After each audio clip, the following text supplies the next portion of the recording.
This is a story about so much more than just faith and famine. It's really about the calculated decisions of a leader caught right in the middle of a crisis, where just one wrong move could unravel his entire kingdom. And that's the central question we're digging into today. How can a single, fear-driven lie create such a high-stakes test of leadership? The answer, well, it threatens to plunge a whole nation into guilt and total chaos. So, let's set the scene. It is bleak. Picture a parched, desperate land. The earth is cracked, the air is thick with dust, and just to survive, you have to move. And this isn't the first time this has happened, right? The memory of past famines is looming over everyone, adding this layer of historical dread to an already dire situation. So, in this world that's pretty much defined by what it lacks, let's meet our key players. Every single decision they make is amplified by this harsh, unforgiving environment. First up, we've got Isaac. He's 96 years old, a man of quiet, deep conviction, and he's carrying the massive weight of a divine promise. He's heading down the traditional path to Egypt to find food, when suddenly, a divine command completely redirects him. It sends him right into the foreign city of Gerar and into the hands of its powerful king. And right alongside him is his wife, Rebekah. She's resilient, she's composed, but her remarkable beauty, well, it becomes the unintentional spark for the story's main conflict, because it ignites this deep, consuming fear in Isaac. And that brings us to our central figure, King Abimelech. He's 67, a seasoned ruler who values order above literally everything else. He's politically shrewd, he's observant, and he remembers the covenants his father made.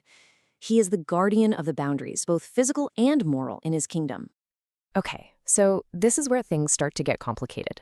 Isaac, absolutely terrified for his life, introduces a dangerous lie into Abimelech's closely watched city, and that sets off a quiet but absolutely critical chain of events. So the lie itself is simple, and, in Isaac's mind, it's necessary for survival. She is my sister. This claim is fueled by a very personal fear, but what it does is create a massive public risk within the tightly controlled society of Gerar. Now, this reveals everything you need to know about Abimelech's leadership style. He knows about the lie almost immediately. His nobles report it to him within a week, but he doesn't react. For 3 whole months, he just watches and waits. Now, this isn't indifference. It's a calculated strategy of quiet observation.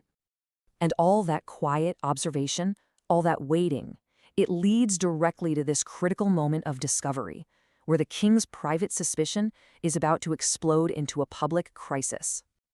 So there's Abimelech looking out from his window, a vantage point where his whole city just unfolds below him, and he sees Isaac and Rebekah sharing a moment. A kind of warm, affectionate interaction that is clearly not how a brother and sister behave. And you can just imagine his face tightening, not with anger, but with concern. He sees a threat not to his own ego, but to the very order of his kingdom. The confrontation is immediate, and it is severe. Abimelech summons Isaac, and his words cut straight to the point. There's no hint of jealousy in his voice, just the cold, hard authority of a king whose social order has been threatened.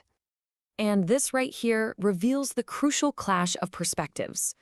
Isaac is focused entirely on his personal safety, but Abimelech, he sees the bigger picture, the risk to his whole community. He says, "You would have brought guilt upon us." For him, this was never personal. It's all about civic responsibility. But here's the thing.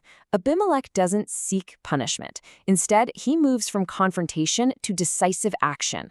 He chooses to restore order and protect everyone involved. His plan is just brilliant in its simplicity. He summons them, clothes them in royal garments to show their importance, proclaims their true status to the public, and then issues a royal warning. What he's doing is transforming a dangerous secret into a protected, public truth, reestablishing the very boundary that was threatened. And that warning is absolute. This decree isn't just a suggestion, it is a death sentence for anyone who would dare disrupt the order he has just restored. Abimelech has effectively created a royal safe harbor for Isaac and his entire household. And because Abimelech chose to uphold order and honor that old covenant, he created the perfect conditions for something unbelievable to happen, especially smack in the middle of a famine. See, Abimelech doesn't just protect Isaac, he provides for him. He grants him the best parts of the land, fertile fields, vineyards, giving him the freedom and the security to plant and settle. This is an act of incredible favor, and it's all rooted in his commitment to the covenant. The result? It was staggering. In a single year, while the rest of the region was gripped by famine, Isaac reaped 100 times what he sowed. I mean, just think about that. A miraculous level of prosperity that stood in stark contrast to the scarcity all around them. And this blessing just cascaded. His flocks, his herds, his servants, they all multiplied until he became one of the most powerful and wealthy figures in Gerar. Of course, this exponential growth sparked both awe and, you guessed it, intense jealousy among the Philistines. But at the absolute center of this incredible season of blessing stood Abimelech. He was the pivotal figure, the boundary king whose leadership ensured that order, not chaos, prevailed in a time of fear and famine. And ultimately, this story leaves us with a really powerful question about leadership, doesn't it? What happens when a leader, faced with deception and chaos, chooses integrity, protects boundaries, and creates a space for prosperity to flourish against all odds? What is the true power of a leader who guards the line?